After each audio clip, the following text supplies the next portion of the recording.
Hello everyone. Today we're going to go over the different data types in Java. So here I have a list of different data types in Java. In this first group here we have the different data types to declare an integer. So the simplest data type for an integer is the byte. So if you declare a variable, let's say variable a as a byte, then the maximum value it can have is 127, and the lowest value it can store is minus 128. So any value between minus 128 and 127 can be used. You can use a byte data type to store the value. For example, I have here a variable a defined as a byte, and I'm loading 127 in it, and now I'm gonna print it out. Let's run it, and you can see that it print out 127. So I can put any value between these two range, in between this range, and it would work. So if I do minus 128, and I can do the same thing, run, and that works too. But if I try something outside the range, I'm gonna get an error.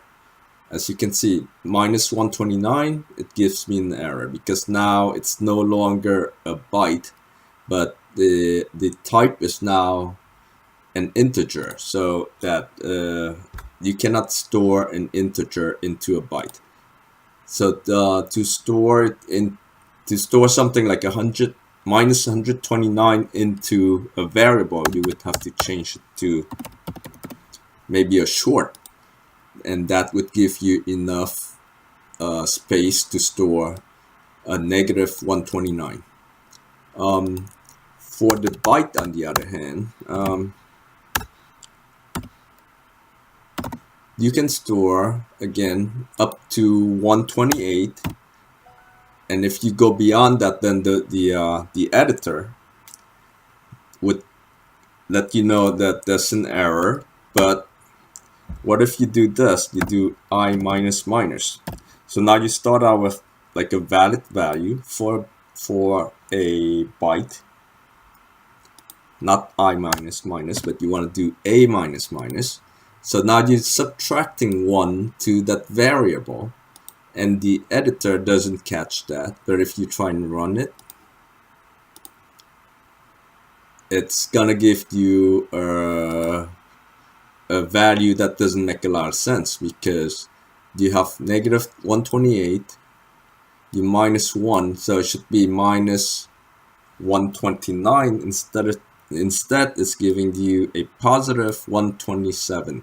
So it seems like it has an overflow, and it flipped around to the other end. So you just gotta be careful with that when you use a byte data type. You just want to make sure that you don't get an overflow, and it could give you the wrong result.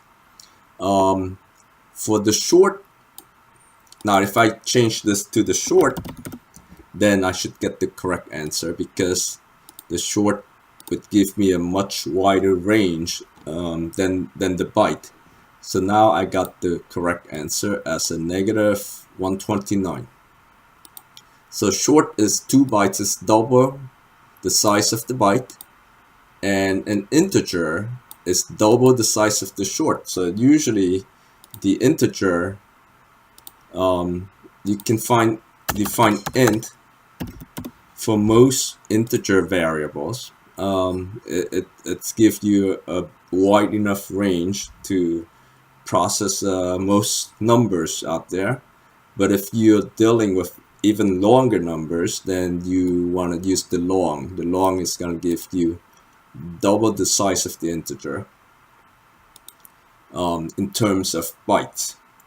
All right, so these 4 types are for integer data types.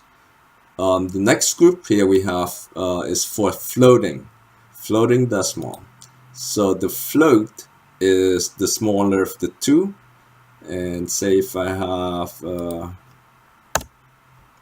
have here an integer and I do 0.89, it's not gonna work because there's a type mismatch. So the default is a double. So I can change this to a double, and it takes it. And if I run it, oh, what happened here? Run it. Did I click the wrong one? Run. Okay. Okay, so let me see what's going on here. So it has like some kind of it's off by a little bit. That's the thing with the floating decimal. Like instead of saying I got 128.89 minus 1, instead of saying 127.89, it can be off a little bit. So that's the thing with the floating decimal. But it takes the number, it works. If you want to change this, you can also use the other one, which is the float, which is the smaller of the two. And to do that, the default is the double. So if you want to load a number into the float, you have to say this number is a float. And now you can save it in there and run it. And look at this. This one is more precise. 127.89. All right. Other than that, you have the characters data type. So I can use a character here, a char.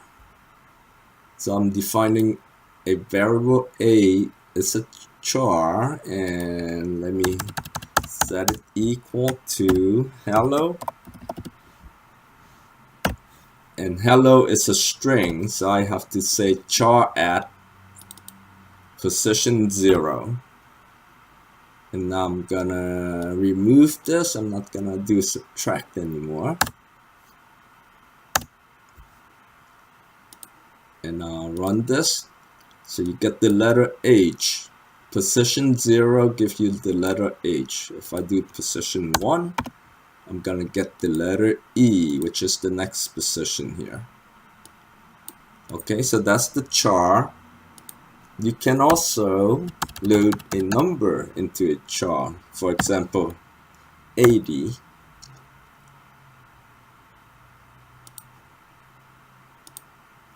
So 80 gives you a P, because 80 is the ASCII code for the capital letter P. If I do 81, then I get the next letter in the sequence. So it's a Q. Now if I can also do A++, then it should give me even the next letter after the Q. So it's the letter R. So that's how the character works. If you put in the number, then it takes actually use the ASCII code of that character, and it display the character. The other type that you have is the Boolean. Boolean is gonna give you a true or false. So if I declare this as a Boolean, I can say it's true.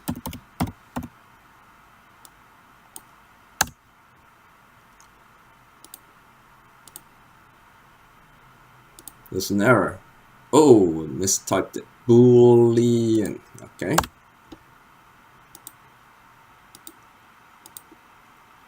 So I can say it's true, I can say it's false. Or I can assign an expression to it. So for example, I declare it as false, initially here, but now I'm going to change the value of that variable.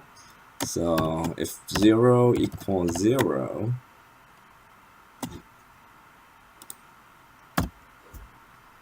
and what's going on here? What's this? Comparing identical expression. Oh boy. Okay, let's see if it takes it. I don't know. I don't know if it takes it. It's true. Okay, so that's just a warning that I'm comparing the same number. But this is just so that I can display 0 is equal to 0 and this expression is true.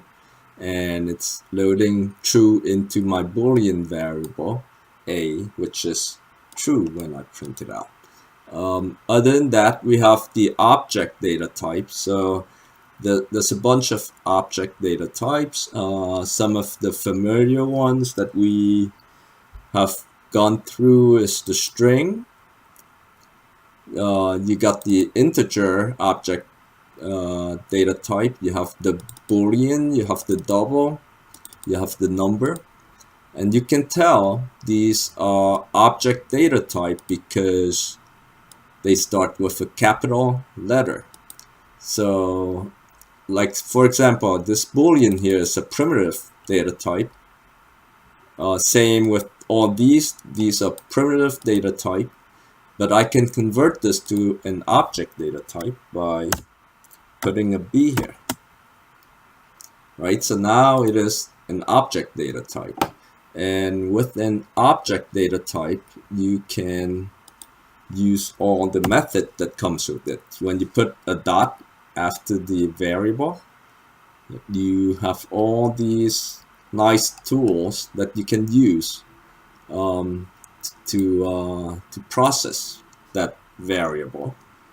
Where in the other case, with the primitive data type, if you try and put a dot here, you just get an error because you don't get all the method that comes with that variable. All right, so that's our Java data types lesson.